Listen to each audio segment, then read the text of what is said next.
Dale Tafoya, who authored the book Billy Ball, Billy Martin, and the Resurrection of the Oakland A's. And first of all, Dale, thanks so much for your time this morning. My pleasure to be on your show, Nate. Well, what inspired this? I'm curious. Billy Martin was such an eccentric figure, and how well did you know him, and why was it important to chronicle the A's during this time frame? Yeah, great question, Nate. Well, I'm from the Bay Area, and of course, the Giants and Oakland A's right here of Major League Baseball. And I've always studied Oakland A's history and studied Bay Area baseball history. And when I really just really dove into the bowels of Oakland A's history, I wasn't ever really fast. I wasn't really trying to study Billy Martin, but I just noticed the resurrection of that he brought to the A's when he came in 1980, and it was his homecoming. Billy Ball is a story about Billy Martin, a West Berkeley boy who was born 10 minutes from the Oakland Coliseum where the A's played. It's a story about Billy Martin coming home in 1980 and rescuing a very sick,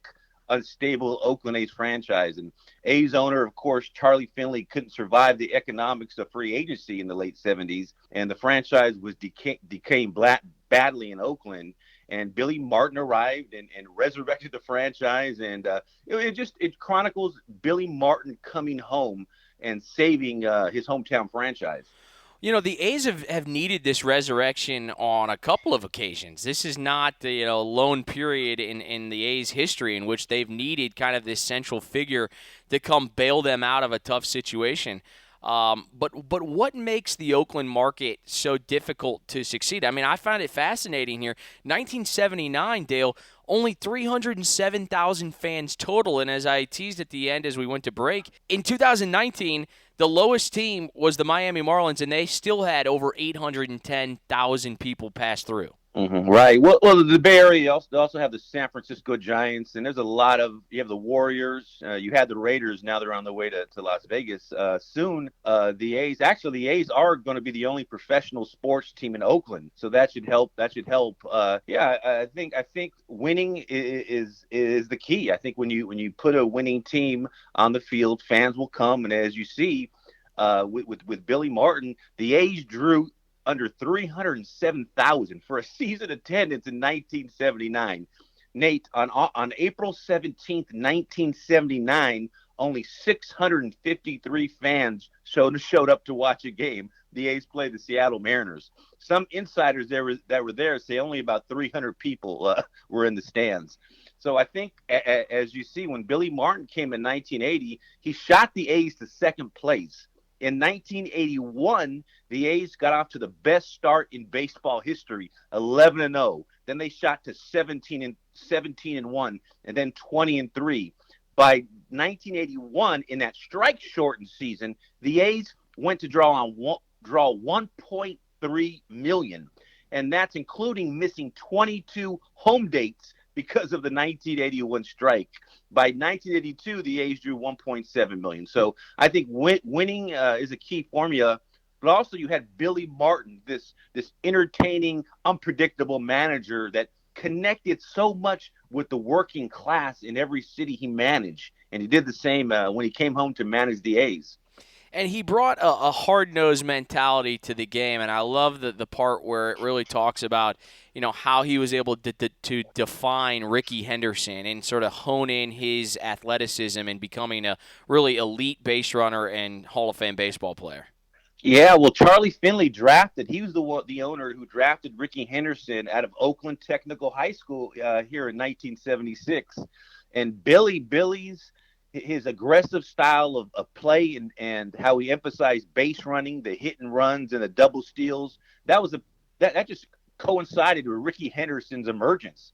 In 1980, Rickey Henderson stole 100 bases, joining Maury Wills and Lou Brock as the only player to steal 100 bases. By 1982, Rickey Henderson broke the all-time stolen base record. He stole 130 bases that year. So even when Rickey Henderson was playing on the Yankees, he really wasn't comfortable unless Billy Martin was managing there. So they really just had a connection from the start, and Billy Martin gave Rickey Henderson a lot of scoring opportunities and helped launch his career, really. Was Billy, I mean, Billy Martin, was he this intimidating figure that teams feared from the opposing dugout and his ability to kind of will that into his own team? Yeah, great question. Absolutely. He kept opposing managers and defenses on their toes. I mean, I have a story in the book where he confused and frustrated Jack Morris and Lance Parrish so much after some hit and runs and double steals that Lance Parrish returned to the dugout and just destroyed the water fountain. And Jack Morris fired a ball after the inning ended in center field. So he just frustrated, and that was Billy Martin's philosophy, and he did that especially in Oakland. He constantly put the pressure on the defense. He constantly kept them on their toes. A defensive pitcher could never just relax because a hit and run or a double steal was coming. It didn't last very long, but it was a fun time in Oakland when Billy managed to just coordinate that aggressive base running and on the base pass and spark some wins. Dale Tafoya is our guest here on Jock 98.7, author of Billy Ball, Billy Martin and the Resurrection of the Oakland A's. Probably right now, Dale, as I've been saying to many of the authors we have on, Amazon is your best friend right now. Right, right, yeah. And you have to kind of just be creative, and sometimes you're having shipping issues with that because some of the shipping is going to priority. But yeah, the ebook is out and it's selling, and the hardback is selling, and people are getting the hardback in the mail. Also, you can buy it from the publisher as well. So I'm just happy. My book was published and printed before all this COVID-19 wiped out because they're wiped it out. There's a lot of authors that had book deals, or I'm sure their book was going to be released this summer or in the fall, and I'm sure those plans kind of have been delayed because of all of this. So I'm just having perspective, and I'm grateful that the story is out and it was published. In some ways, was Billy like a ticking time bomb? Yes, he was able to ultimately, get the A's back on track. But then in that 82 season, I mean, rumors had it he blew up in his own office because the organization wouldn't loan him money for a tax debt that he had, and it was almost maybe a move to get back to the Yankees because the boss had promised him a job in 83 to return for his third stint. I mean, was it always one of those things where with Billy Ball or with Billy Martin, you never really knew? Yeah, and that's kind of the fun story about Billy Martin. I'm not painting this story that he was a saint and he came and resurrected. Yes, he had his flaws and he battled his demons, but he was able to just will. And what Billy Martin was able to do, and that's why these Oakland A's players that I've talked to 40 years later, there were these young players, the Rickey Hendersons, the Steve McCattys, the Mike Norrises, the Mike Heaths, Dwayne Murphys. They were used to playing in front of crowds in Oakland, about 500 people. So Billy Martin comes in, triples attendance, and they were having the time of their lives. And Billy had the ability, Nate, to brainwash, to manipulate players and inject confidence that they could win. And what did they do? They won.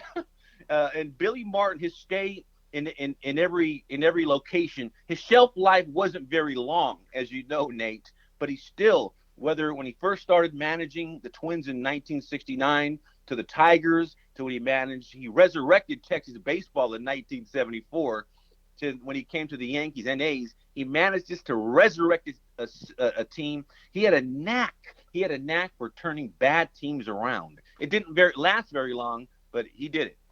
He also had a pretty good rotation that he was able to conjure up for those A's. Yeah, absolutely. He had Matt Keogh, Rick Langford, Mike Norris, Brian Kingman. He lost 20 games in 1980, but he was a pretty good pitcher. And Steve McCatty. So they had that. And by 1981, Nate, those 5 starting pitchers were on the front cover of Sports Illustrated. By May 1981, Billy Martin was on the front cover of Time magazine. You see, Billy Martin made the A's this team that lost 108 games in 1979. The A's lost 108 games in 1979. Billy made this team into a mainstream pop culture phenomenon, and he really juiced the Bay Area when he got there. How bored would Billy Martin be with today's brand of baseball? Right, and that's a great question because after reviewers are reading the book, I receive a lot of feedback that they miss managers getting kicked out of games, managers being restrained. trying to get in an umpire's face or kicking dirt on umpires. They missed that, and Billy Martin, as you're reading the book, he was the face of the Oakland A's. He was their the identification. He brought everything together, and yeah, that daring and is lacking right now in Major League Baseball. Right now, a manager is kind of just a figurehead. But back then, under Billy Ball shaped everything and shaped the future of the A's and other teams he managed. You know, it's so funny. Organizations right now would run like the dickens from a guy like Billy Martin, who just might go off on the media or say something that the Right. organization wouldn't completely abide by. You know, now it's like, who can put the prettiest smile on television and say things that are just so PC that nobody will get up in arms? Right. Yeah. Billy, he battled his demons, and just before, what made him available for Finley to hire him and bring him to Oakland is he got into a altercation with a marshmallow salesman while he was managing the Yankees. You see, George Steinbrenner, he planned on Billy Martin managing the Yankees in 1980, but Billy Martin got into a fight at a Minnesota hotel. George Steinbrenner was worried and did some damage control. He felt Billy Martin was either going to get hurt in a bar or hurt somebody in the bar. He fired Billy Martin in October of 1979, and that allowed Charlie Finley, who always toyed with bringing Billy Martin on board as manager in Oakland. He finally was able to hire him in February of 1980. Did you ever figure out what did Billy Martin drink? Was he a beer guy? Would he slurp some whiskey or?